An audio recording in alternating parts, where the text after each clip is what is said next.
আসসালামু আলাইকুম প্রিয় বন্ধুরা, তোমরা সবাই কেমন আছো? আশা করি তোমরা সবাই ভালো আছো। তো আমিও ভালো আছি। আজকে তোমাদেরকে যে গল্পটা শোনাবো এটা কোনো নাটক বা সিনেমার গল্প নয়। তাহলে চলো শুরু করা যাক। তো প্রিয় বন্ধুরা, আমি খুবই মধ্যবিত্ত ঘরের একজন মেয়ে। আমাদের সংসার জীবনে আমরা দেখেছি বাবা মা খুব কষ্ট করে আমাদের লালন পালন করেছে। তো আমরা 4 বোন ছিলাম। ছোটোবেলায় আমার বাবা মারা যায়। মারা যাওয়ার পর আমার ঘাড়ে সব কিছু এসে পড়ে, যেমন আমাদের লেখাপড়া, খাওয়া দাওয়া, বাড়ির যাবতীয় খরচ আমার মায়ের কাঁধে। এখন আমরা হলাম 4 বোন। অন্যদিকে তখন আমার ভাই মাত্র 3 মাসের ছিল, একদম ছোট। তো এত ছোট বাচ্চা নিয়ে মা বা কী কাজ করতে পারবে?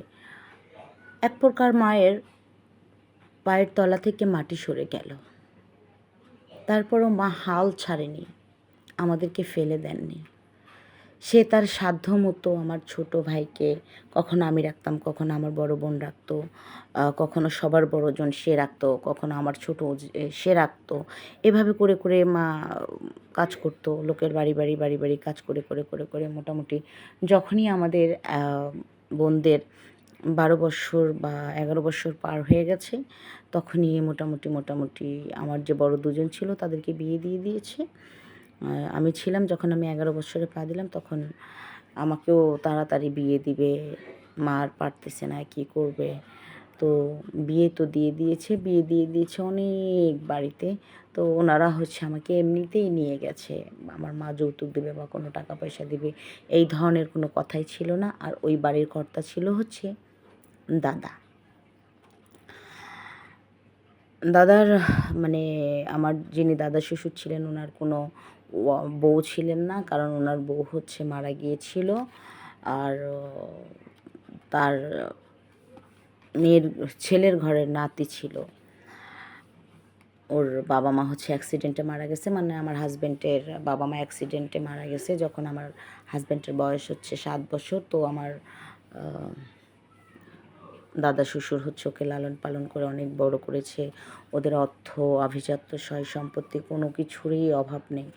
তো যাকগে, সর্বশেষ আমার বয়স যখন 11তে পড়ে গেল, তো দাদা গ্রাম ঘুরতে বের হতো। ওনাদের তো অনেক জমাজমি, ওগুলা ঘুরতে বের হতো, দেখতো। তো দেখতে দেখতে আমি চোখে পড়ে যাই, আমাকে পছন্দ করে অমুকের মেয়ে বুঝে এমনি নিয়ে যাবে।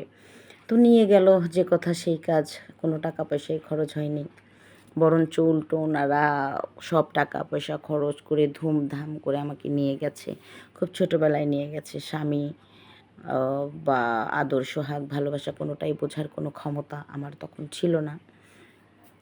তো এই অবস্থায় নিয়ে গেছে আমাকে। আমিও আসছি এ বাড়িতে। তো মা তো খুব কান্নাকাটি করতেছে। সাথে আমার ওই 2 দুলাভাই আসছে, বোন আসছে। সবাই আমাকে মোটামুটি বিদায় দিল। চলে আসলাম শ্বশুর বাড়িতে। এখন শ্বশুর বাড়িতে শ্বশুর শাশুড়িও নেই, শুধু আমার হাজব্যান্ড, আমি আর আমার দাদা শ্বশুর। প্রথম যেদিন আসলাম সেদিন তো এই বাড়ির নাকি পরম্পরা যে এই বাড়িতে বিয়ের রাতে স্বামীর সঙ্গে থাকতে দিবে না বা থাকা যায় না। এটা এই বাড়ির পরম্পরা। তো যাকগে, আমাদের একসাথে থাকতে দিল না। তো শুধু সেই দিনই না, আরও বেশ কয়েক মাস ছলে বলে কৌশলে যেভাবেই পারো না কেন, আমার হাজব্যান্ডকে আমার দাদা শ্বশুর যেখানে সেখানে কাজে পাঠিয়ে দেয়, দেশের বাইরে পাঠিয়ে দেয়। এভাবে করে করে করে করে করে করে 3 মাস পার হয়ে গেল। তো তখন আমি বুঝি না। তো আমি হাজব্যান্ড ওয়াইফ হয়তো এরকমই, শুধু অন্যর বাড়ির মেয়েকে আনবে, তাদের বাড়িতে টুকিটাকি একটু কাজকাম করবে, থাকবে, খাবে। এটা তো ভালোই হলো, খারাপ না। আবার সম্মানও পাওয়া যাচ্ছে, যত পাওয়া যাচ্ছে। যাকগে, আমার জন্য বেটার অপশান।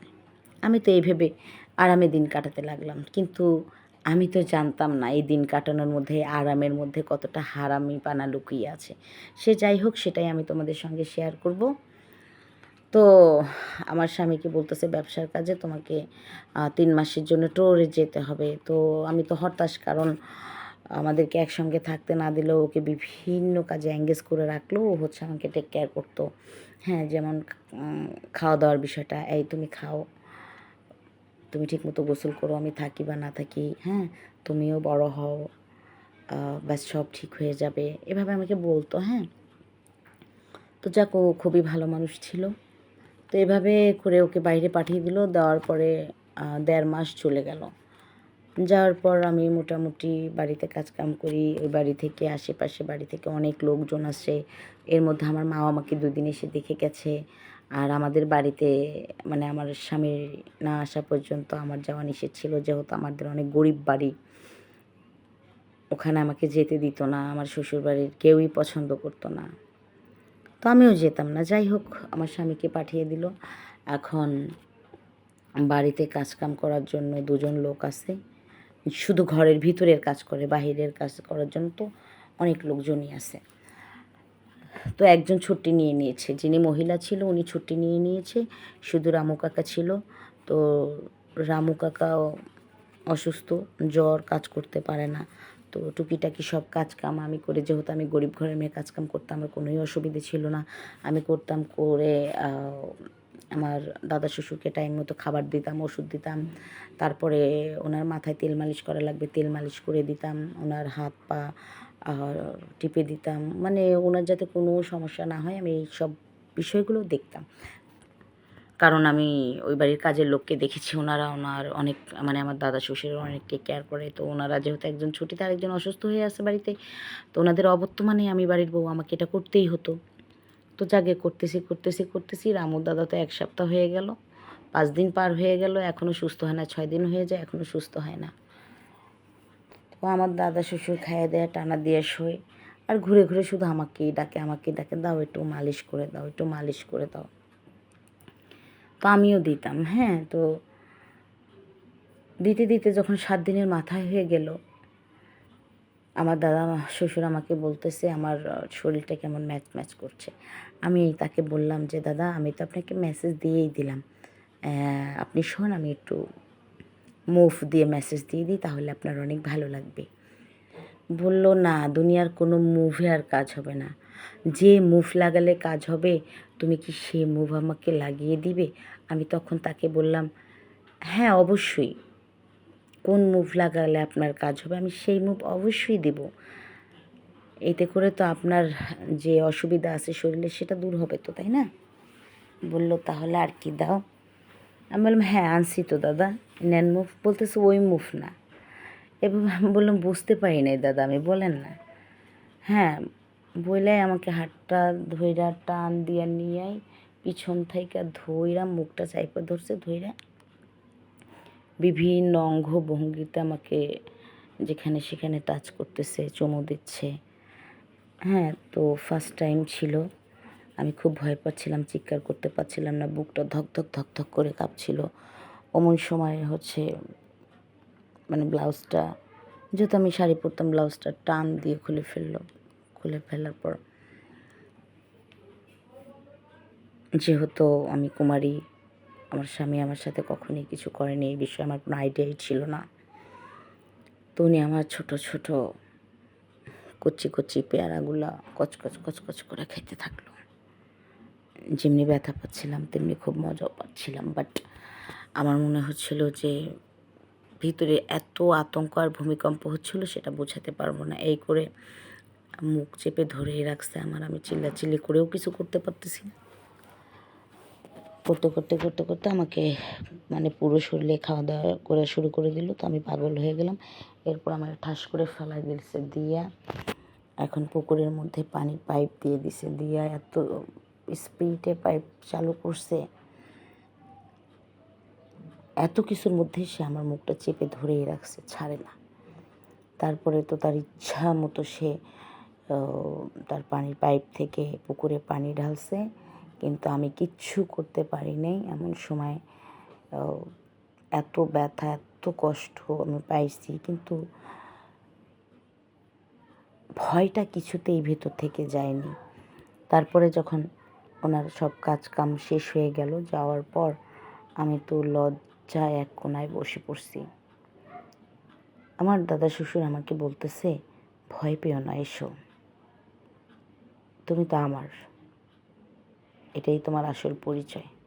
আমি তখন বললাম, আপনি এগুলো কী বলতেছেন? আর আপনি যেটা করছেন সেটা কি কোনো স্বাভাবিক মানুষ করতে পারে? আপনি একটু বলেন তো আমাকে। তখন সে আমাকে বলে, আসলে আমার নাতির বউ হওয়ার কোনো যোগ্যতা কি তোমাদের আছে? নেই। আমি তো আনছি তোমাকে এই বাড়িতে আমার জন্য। এতদিন সময় নিয়েছি যে একটু বড় হও তুমি। তারপরে আমার স্বামী বাড়িতে আসে, আমি ওনাকে বিষয়গুলো সব কিছুই জানাই। তো উনি দেখলাম যে পাত্তা দেয় না, উনিও আমার সাথে অভিনয় করছিল। তো তখন বুঝতে পারলাম যে এটা ওনাদের সম্পূর্ণ প্ল্যান করা ছিল। আস্তে আস্তে আস্তে আস্তে আরও 6টা মাস কেটে গেল। এই 6 মাসের মধ্যে প্রতিদিনই আমার দাদা শ্বশুর আমাকে খেলতো। পরে আমি এগুলো কিছুতেই মেনে নিতে পারছিলাম না। আমার স্বামীকে অনেকভাবে বোঝানোর চেষ্টা করছি, কিন্তু আমার স্বামী এটার সাথে সম্পূর্ণভাবে জড়িত ছিল। উনি তো অন্য জায়গায় বিয়ে করেছে, অনেক বড়লোক বাড়ির মেয়েকে। সেখানে ওনার বাচ্চাও ছিল, আর আমাকে বানিয়েছে ভোগের খোরাক। যাই হোক, এভাবে দেখতে দেখতে দেখতে দেখতে যখন আর সহ্য করতে পারছিলাম না এই বুড়োটার অত্যাচার, তখন আমি সব কিছু ছেড়ে শহরে এসে চাকরি করছি। একদম আমাকে যাতে পৃথিবীর কেউ খুঁজে না পায় ওনারা, আমি শহরে এসে চাকরি করছি, এখানে একা একা থাকছি, ভালো আছি। জীবনে আর কখনো বিয়ে শাদী করব না। আসলে আমার শক্তিশালী গার্জিয়ান ছিল না, কেউ বিচার করার মতো ছিল না, তাই জন্য আমি বিচার পাইনি। তবে হ্যাঁ, তোমাদের সঙ্গে এই কারণেই শেয়ার করলাম, আমার সাথে যা হয়েছে হয়েছে। তোমরা এই বিষয়গুলো থেকে সাবধানে থেকো। তো ভালো থেকো। আজকে এই পর্যন্ত। আল্লাহ হাফেজ।